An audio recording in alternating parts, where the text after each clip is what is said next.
నమస్తే, welcome to V digital news. ముందుగా headlines.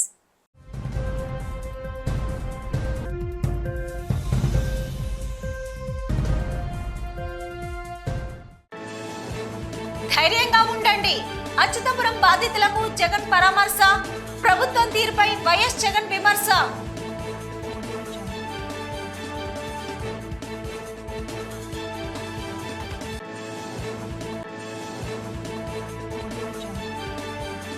Paravada JNN pharmacies లో అగ్ని ప్రమాదం.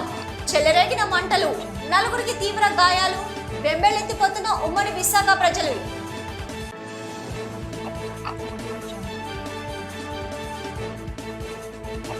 సమస్యలు లేకుండా సులభతరం రీతిలో ఇసుక సరఫరా. నిబంధనలు అతిక్రమించి ప్రజలను ఇబ్బందులకు గురి చేస్తే కఠిన చర్యలు ఉంటాయని హెచ్చరించిన విశాఖ కలెక్టర్.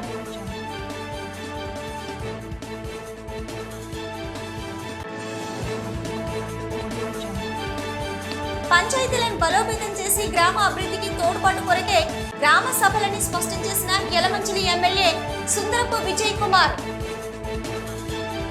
ఉత్తరాంధ్ర జిల్లాల ప్రజల ఆరాధ్య దైవం భక్తకోటి ఇలవేల్పు సింహాచలం శ్రీ వరహాలక్ష్మి నృసింహస్వామి వారికి శ్రావణ శుక్రవారం రోజున శాస్త్రోక్తంగా తెల్లవారుజాముని సింహాద్రినాథుడు శ్రీదేవి భూదేవి అమ్మవార్లను సుప్రభాత సేవతో మేల్కొల్పి ఆరాధన అనంతరం గంగాధర నుంచి తీసుకొచ్చిన పవిత్ర జలాలతో అభిషేకం జరిపారు.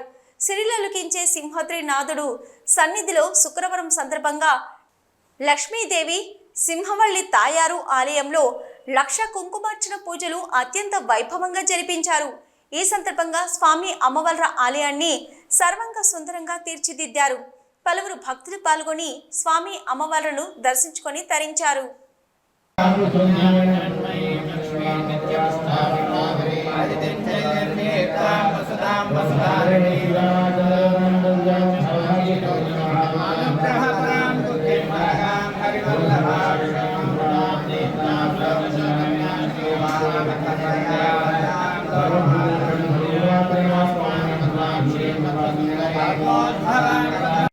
అచ్యుతాపురం సెస్లో ఫార్మా కంపెనీలో జరిగిన ప్రమాదంలో గాయపడి అనకాపల్లి ఉషా ప్రైమ్ ఆసుపత్రిలో చికిత్స పొందుతున్న క్షతగాత్రులను మాజీ ముఖ్యమంత్రి వైఎస్ జగన్మోహన్ రెడ్డి పరామర్శించారు.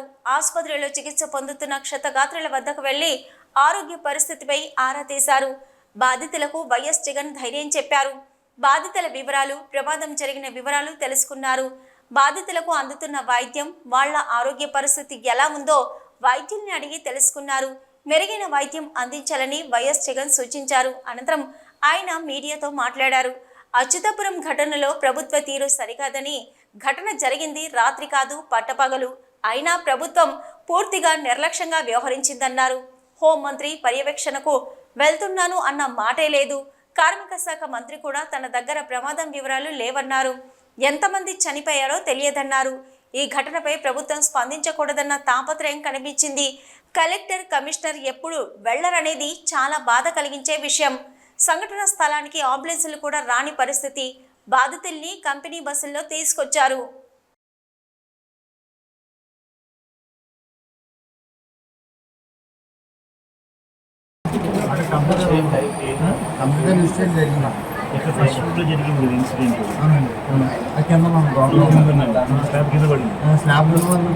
పెద్ద రియాక్టర్ పేలిందండి. పేలిన తర్వాత ఆకులు తట్టుకోలేక మామూలుగా ఏంటంటే గోళ్ళై పడిపోతుంది. మంటలు తర్వాత పొగలై వచ్చి ఆయన్ని కూడా అకస్మాత్తుగా చూసిన ఆందోళన కారణం ఉండి రోడ్డు మీద పడిపోయి పిల్లలు అయ్యి కొద్దిగా గోళ్ళై పడిపోయింది కూడా ఆందోళన ఎక్కువ చూసిన దాని వల్ల కొద్దిగా గుండ్రాది కొన్ని ఆందోళన కారణం ఉంటే రోడ్డు మీద గోళ్ళ పడిపోయిన తర్వాత ఘటన జరిగిన తర్వాత ఘటన స్థలానికి కలెక్టర్ ఎప్పుడు పోయాడు, అధికారులు ఎప్పుడు పోయారు, కమిషనర్ ఎప్పుడు పోయారు అన్నది ఒక్కసారి గమనిస్తే ఇంకా బాధ కలిగించే అంశాలు. అధికార పార్టీకి సంబంధించిన నాయకులు ఎప్పుడు పోయారు అని చూస్తే ఇంకా బాధ కలిగించే అంశాలు. కనీసం ఘటన జరిగితే కనీసం అంబులెన్స్ను కూడా కనీసం మొబిలైజ్ చేసి ఆ ప్రాంతానికి తీసుకుని రాని పరిస్థితి. బాధితులు ఎవరైతే ఉన్నారో వాళ్ళందరినీ కూడా కంపెనీకి సంబంధించిన బస్సుల్లో తీసుకొస్తా ఉన్నారు, హాస్పిటల్లోకి తీసుకొని పోయే పరిస్థితి. నేను ఒకసారి తేడా గమనించి మనం అడుగుతా ఉన్నా, ఇలాంటి ఘటనే ఒకసారి మా ప్రభుత్వ హయాంలో కూడా జరిగింది. ఎల్జీ పాలిమర్స్ అనే ఘటన జరిగింది. కోవిడ్ మహమ్మారి ఉన్న సమయం అది మేలో జరిగింది, మే 2020 ప్రాంతంలో జరిగింది. ఒకవైపున కోవిడ్ మహమ్మారి ఉంది, ఉన్నప్పటికీ కూడా ప్రభుత్వం ఎలా పలికింది, ఎలా స్పందించింది అని ఒకసారి కంపారిజన్ చేయాలి.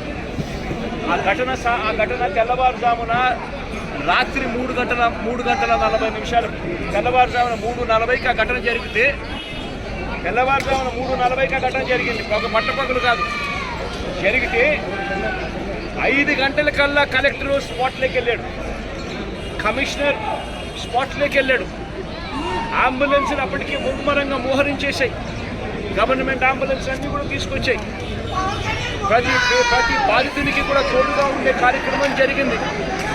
6 గంటలకల్లా వైఎస్ఆర్ కాంగ్రెస్ పార్టీకి సంబంధించిన సీనియర్ నాయకులందరూ కూడా స్పాట్ కిందకి వెళ్ళారు, అదే తోడుగా ఉండే కార్యక్రమం చేశారు.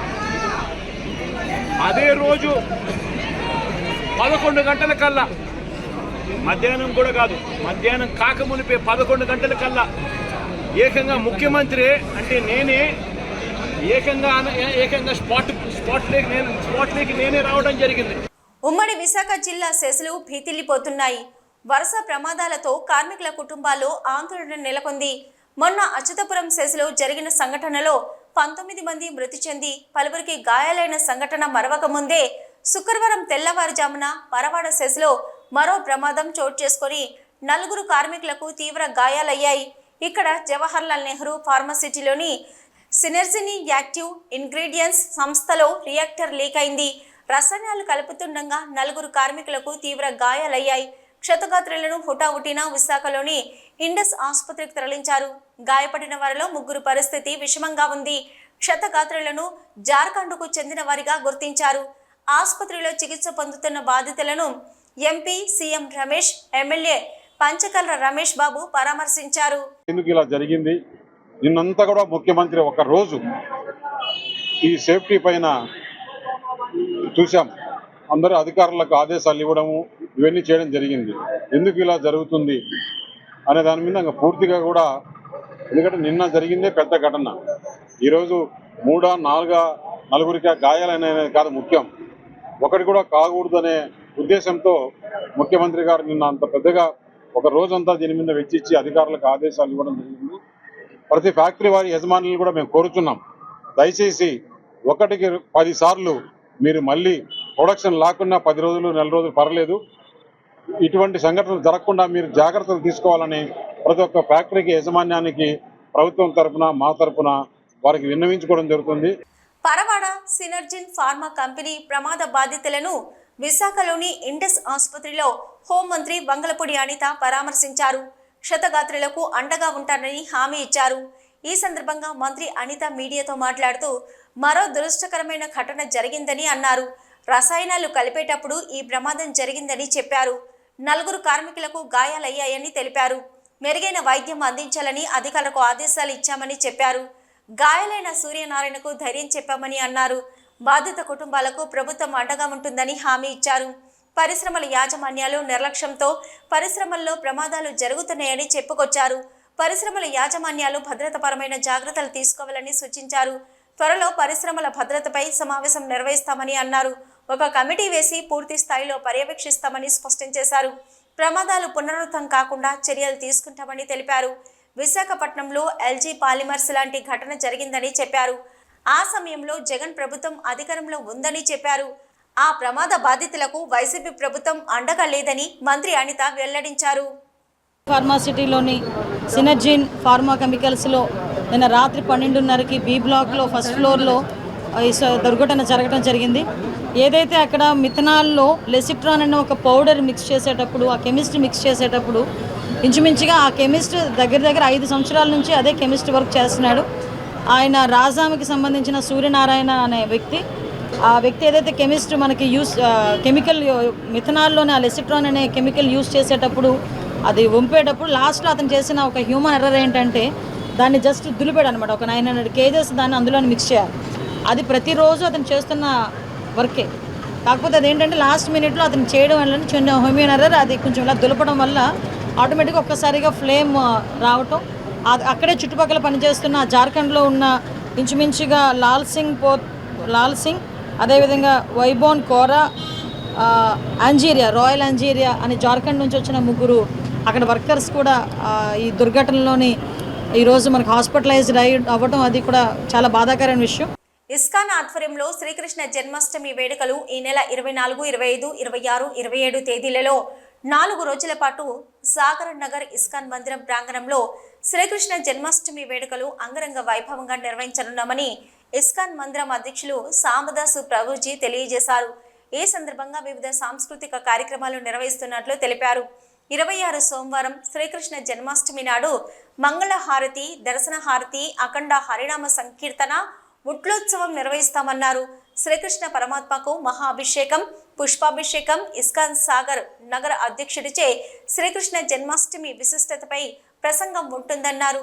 తదుపరి అర్ధరాత్రి 12 గంటలకు 108 దీపాలతో దీపహారతి నిర్వహించి భక్తులందరికీ మహాప్రసాద వితరణ నిర్వహించనున్నట్లు తెలిపారు. విశాఖ వాసులందరూ ఈ ఉత్సవాలకు విచ్చేసి శ్రీకృష్ణుని దర్శించి స్వామివారి ఆశీస్సులు పొందవలసిందిగా కోరారు. కార్యక్రమం నిర్వాహకులు మాతాజీ నితయ్ సేవిని ఈ ఉత్సవాల్లో శ్రీ రాధాకృష్ణుల అలంకారం ప్రత్యేక ఆకర్షణగా నిలుస్తుందన్నారు.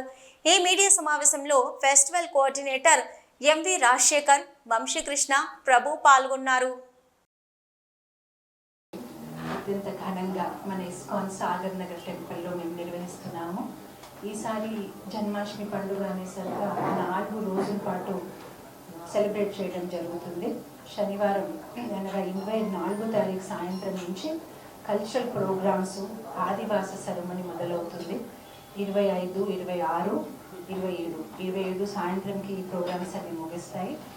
5000 సంవత్సరాల కిందట శ్రీకృష్ణ భగవానుడు అవతరించిన తిథి 26కి జన్మాష్టమి సెలబ్రేట్ చేస్తున్నాము.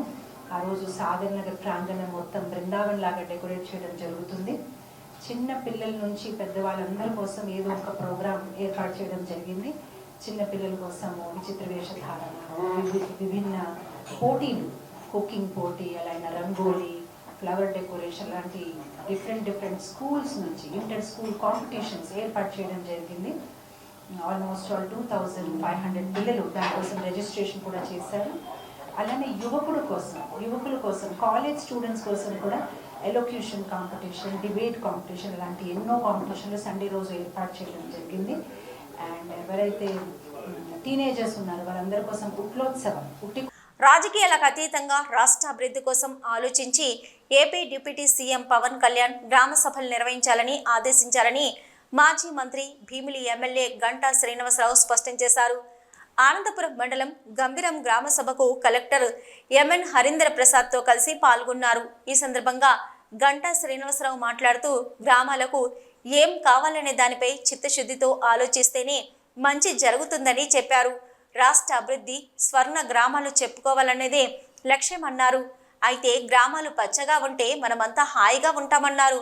గత ప్రభుత్వం పంచాయతీరాజ్ వ్యవస్థను నిర్వీర్యం చేసిందని, గ్రామాభివృద్ధికి ఏం చేయాలన్న అంశంలో గ్రామ సభ చాలా ముఖ్యమైందన్నారు. పంచాయతీల్లో ఉన్న నిధులను కూడా దారి మళ్లించిన పరిస్థితి గతంలో చూశామన్నారు. గత ప్రభుత్వం పంచాయతీరాజ్ వ్యవస్థను నిర్వీర్యం చేసిందని, దీని బలోపేతానికి అన్ని చర్యలు చేపడుతున్నామన్నారు.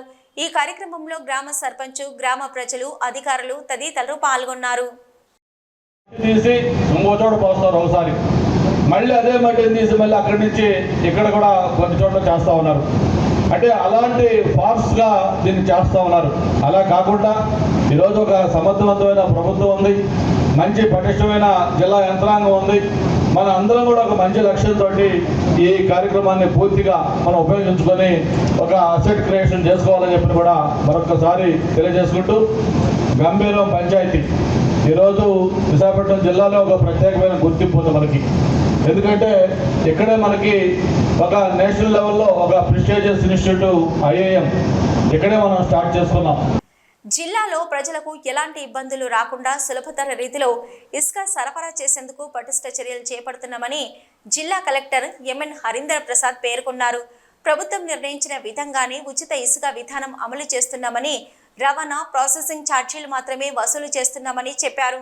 ప్రస్తుతం ప్రజల అవసరాలకు సరిపడ జిల్లాల్లో ఇసుక నిల్వలు ఉన్నాయన్నారు. ఉచిత ఇసుక విధానం, ఇతర అంశాలపై పోలీస్ కమిషనర్ శంఖపత్ర బాగ్చితో కలిసి ఆయన మీడియా సమావేశంలో మాట్లాడారు. ప్రస్తుతం జిల్లాలో అగనంపూడి డిపో నుంచి మాత్రమే ఇసుక సరఫరా చేస్తున్నామని స్పష్టం చేశారు. భీమిలిలో ఇసుక సరిపడా లేకపోవడంతో ఒక్క డిపోనే నిర్వహిస్తున్నామని చెప్పారు. ఆగనంపూడి డిపోలో ప్రస్తుతం 61,000 మెట్రిక్ టన్నుల ఇసుక అందుబాటులో ఉందని వెల్లడించారు. అక్కడి నుంచి రోజు 100 వాహనాల ద్వారా ఇసుకను ప్రజలు తీసుకెళ్తున్నారని వివరించారు. రవాణా ఛార్జీల విషయంలో ప్రభుత్వం నిర్ణయించిన మేరకే వసూలు చేయాలని, లేని ఎడల సంబంధిత వాహనాలను బ్లాక్ లిస్టులో పెడతామన్నారు. ఇక నుంచి వెయిటింగ్, రద్దీ లేకుండా బుకింగ్, లోడింగ్ వేర్వేరు చోట్ల ఉండేలా చర్యలు తీసుకున్నామని వివరించారు. 76 రూపాయలు మనము per metric ton operational charges కింద మనం కలెక్ట్ చేయడం జరుగుతుంది. అంటే అక్కడ ఉన్నవాళ్ళు ఇక్కడికి వెళ్ళాలంటే ట్రాన్స్పోర్ట్ ఛార్జెస్ ఎక్కువ అవుతాయి కదా, అందుకు మరి మనకి ఇప్పుడు ప్రస్తుతానికి మనకు ఒకటే స్టాక్ పాయింట్ ఉంది. త్వరలో ఇంకా వారం రోజుల్లో మనము శ్రీకాకుళంలో ఉన్న డీసిల్టేషన్ పాయింట్ అందుబాటులో వస్తే అవి north portions of Vizag, Bheemili కావచ్చు, ఇంకా ఒక మండలం కావచ్చు, మనకి ఈజీగా తీసుకోవచ్చు. అచ్యుతాపురం ఫార్మా కంపెనీలో జరిగిన ప్రమాదం పట్ల కేంద్ర మాజీ మంత్రి చింతామోహన్ విచారం వ్యక్తం చేశారు. మృతుల కుటుంబాలకు ప్రభుత్వం ₹1 కోటి ఎక్స్గ్రేషియా ఇవ్వడం అభినందనీయమన్నారు. విశాఖలో ఏర్పాటు చేసిన మీడియా సమావేశంలో ఆయన మాట్లాడుతూ దళితులు వర్గీకరణ మంచిది కాదని, కోర్టు తీర్పులో రాజ్యాంగ స్ఫూర్తి లేదని సుప్రీంకోర్టు సుమోటోగా తమ తీర్పును వెనక్కి తీసుకోవాలని కోరారు. దళితులు వర్గీకరణ మంచిది కాదని, గాంధీ, నెహ్రూ, అంబేద్కర్ కృషి వల్ల దళితులకు రిజర్వేషన్లు వచ్చాయని క్రిమీ లేయర్ అంటున్న 34 మంది జడ్జీలకు పేదరికం అంటే తెలియదని, ఎస్సీ కాలనీలో ఎలా ఉంటాయో జడ్జీలకు తెలియదని, దళిత వర్గీకరణ గురించి మాట్లాడుతున్న జడ్జీలకు సుప్రీంకోర్టులో వర్గీకరణ గుర్తుకు రాలేదా అని మండిపడ్డారు. చంద్రబాబు నాయుడు అవినీతికి వ్యతిరేకమా, అనుకూలమో చెప్పాలని, పోలవరం ప్రాజెక్టు ఖర్చులు బయటపెట్టాలని అయినా చంద్రబాబు పట్టించుకున్న దాఖలాలు లేవని దుయ్యబట్టారు. కార్యక్రమంలో కాంగ్రెస్ నాయకులు పాల్గొన్నారు. రాజ్యాంగ స్ఫూర్తిని కోల్పోయింది. ఆగస్టు 1వ తారీఖున రాజ్యాంగ స్ఫూర్తి లేదు దాంట్లో. ఆ జడ్జిమెంట్లో 500 పేజీల జడ్జిమెంట్లో రాజ్యాంగ స్ఫూర్తి, భారతదేశ రాజ్యాంగ స్ఫూర్తి లేదు. అసలు సుప్రీంకోర్టు ఏంటి? సుప్రీంకోర్టు 2 అంశాలు ప్రస్తావించింది. ఒకటి క్రీమీ లేయర్, రెండవది వర్గీకరణ. చాలా మంచి విషయాల గురించి స్పందించింది సుప్రీంకోర్టు. సుప్రీంకోర్టులో 34 మంది జడ్జీలు ఉన్నారు. ఈ 34 మంది కూడా అంతా సంపన్న వర్గాల నుంచి వచ్చిన వాళ్ళే. ఒక్కరికి కూడా ఆకలి తెలియదు, పేదరికం తెలియదు. మరి కనీసం ఎస్సీ కాలనీ ఎట్టుంటుందో కూడా తెలియదు. జడ్జీలు పిల్లకాయలే జడ్జీలు అవుతున్నారు. పేదవాళ్ళు ఎవడు కావటం లేదు. గుడిసెలో నుంచి ఇప్పటిదాకా ఎవరో ఒక ఆయన అయ్యాడు కేరళ నుంచి. గుడిసెలో నుంచి వచ్చిన వాళ్ళు జడ్జీలు కావటం లేదు సుప్రీంకోర్టులో కానీ, హైకోర్టులో కానీ, మిగిలిన కోర్టులలో. మాజీ ముఖ్యమంత్రి జగన్మోహన్ రెడ్డి ఎసెన్షియా బాధితులను పలకరించడానికి అనకాపల్లి వచ్చి ఏం మాట్లాడుతున్నాడో తనకి అర్థం కాలేదని అనకాపల్లి ఎంపీ సీఎం రమేష్ మండిపడ్డారు. అనకాపల్లిలో తన క్యాంప్ కార్యాలయంలో నిర్వహించిన మీడియా సమావేశంలో మాట్లాడుతూ ఎసెన్షియా కంపెనీ ప్రమాదంలో చనిపోయిన కుటుంబ సభ్యులకు నిన్న రాత్రి ₹1 కోటి చెక్కులు అందజేయగా ఈరోజు జగన్ వచ్చి చనిపోయిన కుటుంబాలకు నష్టపరిహారం చెల్లించకపోతే 1 వారం పోయాక ధర్నా చేస్తాను అని అనడం అతని ఆలోచన విధానానికే వదిలేస్తున్నామని అన్నారు. ప్రమాద స్థలాన్ని చూడడానికి కూడా రాకపోవడం అతని విజ్ఞతకే వదిలివేస్తున్నామని అన్నారు. ప్రమాదం జరిగిన 40 నిమిషాలలో అధికార యంత్రాంగం నాయకులు ప్రమాద స్థలంలో ఉండి బాధితులకు సేవ చేశారని, ఆ విషయం బాధితులకి, మీడియాకి పూర్తిగా తెలుసని, జగన్కు తెలియకపోవడం తన విజ్ఞతకై వదిలివేస్తున్నామని అన్నారు. త్వరలోనే కంపెనీ వారితో అధికారులతో ఒక కమిటీ ఏర్పాటు చేస్తున్నామని, కంపెనీలో అన్ని రకాల సేఫ్టీ ప్రికాషన్స్ తీసుకునే విధంగా చర్యలు తీసుకుంటామని అన్నారు. ఈ కార్యక్రమంలో యలమంచిలి ఎమ్మెల్యే సుందరపు విజయ్ కుమార్, మాజీ ఎమ్మెల్యే పీల గోవింద సత్యనారాయణ, తెలుగుదేశం పార్టీ అనకాపల్లి జిల్లా అధ్యక్షులు తాతాబాయ్, దాడి రత్నాకర్, తెలుగుదేశం పార్టీ రాష్ట్ర కార్యదర్శి కొట్ని బాలాజీ తదితరులు పాల్గొన్నారు. కోల్కతా ట్రైనీ డాక్టర్పై జరిగిన అత్యాచారానికి వ్యతిరేకంగా విశాఖ సీతమ్మధార అల్లూరి సీతారామరాజు విగ్రహం నుంచి సీతమ్మధార వీధుల్లో కొవ్వొత్తుల ర్యాలీ నిర్వహించారు. మా సంస్కృతి సంస్థ అధ్యక్షులు టీడీపీ నాయకురాలు దుబాడ లక్ష్మీ భార్గవి ఆధ్వర్యంలో ఈ ర్యాలీ నిర్వహించారు. ఈ సందర్భంగా లక్ష్మీ భార్గవి, ఏయూ విశ్రాంతి ఆచార్యులు ఎస్ రామకృష్ణారావు, ప్రొఫెసర్ శాంతారాం మాట్లాడారు. వైద్యురాలిపై లైంగిక దాడి చేసి హతమార్చడం దారుణమన్నారు. నిందితులపై కఠిన చర్యలు తీసుకోవాలని, మహిళా భద్రతకు దేశవ్యాప్తంగా కేంద్ర రాష్ట్ర ప్రభుత్వాలు కఠిన చర్యలు చేయాలని డిమాండ్ చేశారు. నిందితుడిని కఠినంగా శిక్షించాలని, భవిష్యత్తులో మరొకమారు ఇటువంటి దారుణానికి పాల్పడకుండా కఠిన చర్యలు తీసుకోవాలని కోరారు. దేశంలో స్త్రీలు, చిన్నారుల పట్ల ఆకృత్యాలకు పాల్పడిన వారిని కఠినంగా శిక్షించాలన్నారు.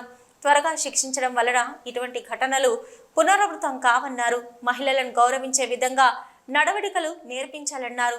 సభ్య సమాజం తలదించుకునే విధంగా క్రూరంగా మహిళా డాక్టర్పై అత్యాచారం చేసి దారుణంగా హత్య చేయడం ఆటవిక సమాజాన్ని గుర్తు చేస్తుందన్నారు.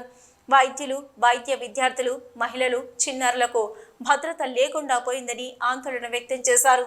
మహిళలపై, చిన్నారులపై, వైద్యులపై జరిగే దాడులను అరికట్టేందుకు అన్ని స్థాయిల్లోనూ చర్యలు తీసుకోవాలని డిమాండ్ చేశారు. దోషులను బహిరంగంగా ఉరితీయాలని డిమాండ్ చేశారు.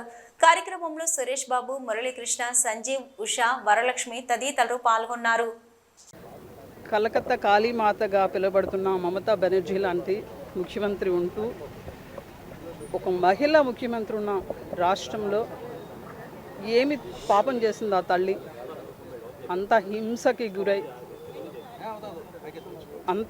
అంత బ్రూటల్గా ఆమెని మానభంగం చేసి హత్య చేసినందుకు నిజంగా ఒక తల్లిగా నేను కన్నీళ్ళు పెట్టుకుంటున్నాను. అసలు ఇంత విజ్ఞానము, ఇంత వివేకము, ఇంత అభివృద్ధి చెందిన భారతదేశం ఎటువైపు వెళ్తుంది? ఈ పశు సంస్కృతి, ఈ పశువుల్ని ఎవరు పెంచి పోషిస్తున్నారు? ఈ పశు సంస్కృతిని మనం ఏం చేయాలి? Every action there is equal and more reaction ఉండాలి. ఇది చేసిన వాడికి 24 అవర్స్లో వాడికి నిజంగా ఆ అమ్మాయిని ఎలా హింస చేశాడో అంతగా మరింత 10 రెట్లు హింస పెడుతూ వాడికి తల నరకాలి. ఎందుకంటే కాళీమాత ఇంకా కళ్ళెర చేయకుండా ఫన్ ఏంటంటే ఆవిడ చేతిలో ఒక ముఖ్యమంత్రి అయ్యుండి మమతా బెనర్జీ, ఒక హోంమంత్రి పదవి తన చేతిలో ఉండి. ప్రముఖ క్లారినెట్ విద్వాంసులు పద్మశ్రీ డాక్టర్ ఏకేసి నటరాజన్కి నాద విద్యాభారతి పురస్కారం అందించనున్నట్టు Visakha music and dance academy Kalabharati సంస్థ కార్యదర్శి డాక్టర్ గుమ్ములూరు రాంబాబు తెలిపారు. కళాభారతి ప్రాంగణంలో నిర్వహించిన మీడియా సమావేశంలో ఆయన మాట్లాడుతూ, తమ సంస్థ గత 37 సంవత్సరాలుగా వివిధ కళారంగాలలో నిష్ణాతులైన కళాకారులను ఆహ్వానించి ప్రోత్సహిస్తూ కళాకారులకు సహాయం అందిస్తుందని తెలిపారు. సంస్థ 38వ సంవత్సరంలో అడుగు పెడుతున్న తరుణంలో ఈ నెల 24వ తేదీ నుంచి 29వ తేదీ వరకు సంగీత కళాకారుల ప్రదర్శనలు ఏర్పాటు చేసినట్టు తెలిపారు.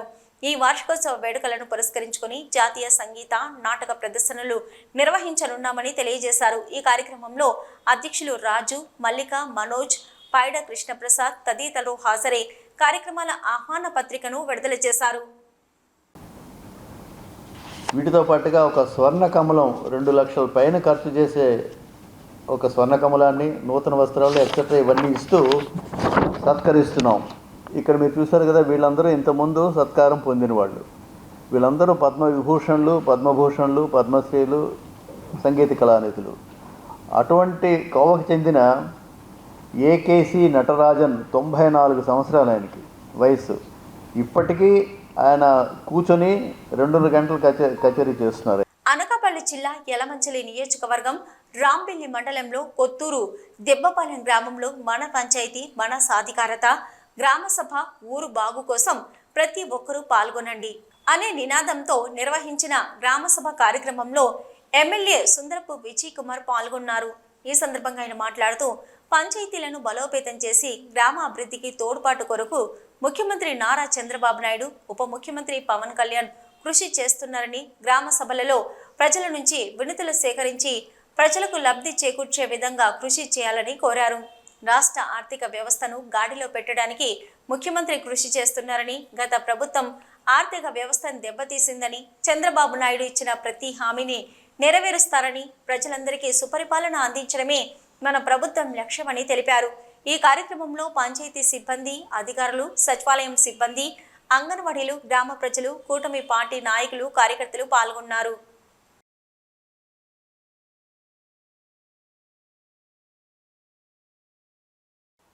డిజిటల్ న్యూస్ ముగించే ముందు హెడ్లైన్స్ మరొకసారి.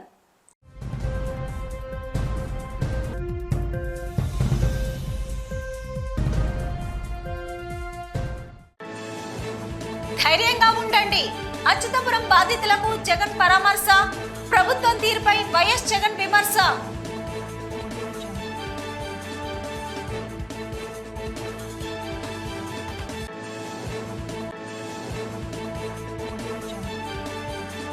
పరవాడ జేఎన్ఎన్ ఫార్మసీస్ లో అగ్ని ప్రమాదం. చెలరేగిన మంటలు, 4గురికి తీవ్ర గాయాలు. బెంబేలెత్తిపోతున్న ఉమ్మడి విశాఖ ప్రజలు.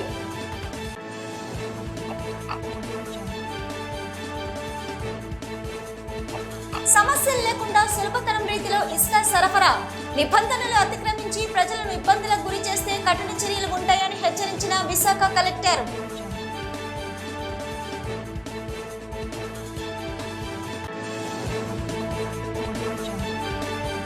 పంచాయతీలను బలోపేతం చేసి గ్రామ అభివృద్ధికి తోడ్పాటు కొరకే గ్రామ సభలని స్పష్టం చేసిన యలమంచిలి ఎమ్మెల్యే సుందరపు విజయ్ కుమార్. ఇవి ఇప్పటివరకున్న డిజిటల్ న్యూస్. నమస్తే.